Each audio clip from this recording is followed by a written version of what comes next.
A reverse mortgage is a government-insured loan that allows seniors to convert a portion of their home's equity into usable funds. When you take out a reverse mortgage, you can continue to live and enjoy your home, and you can use the money any way you want to. It's called a reverse mortgage because unlike a traditional home mortgage or equity loan, you don't pay the bank or have monthly mortgage payments. Instead, the bank pays you part of the equity you have built in your home all at once, as a line of credit, or on a monthly basis. You decide. The most popular type of reverse mortgage is called a home equity conversion mortgage, also known as a HECM.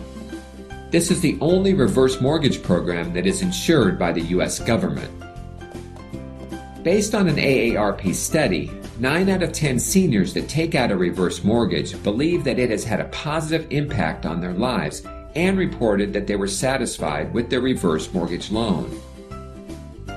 Many borrowers use a reverse mortgage to pay off their existing home mortgage, eliminate high-interest debt such as credit cards, increase their cash flow, supplement their retirement income, make home improvements, or cover medical expenses or health care. To learn more, call 866-279-6290. That's 866-279-6290.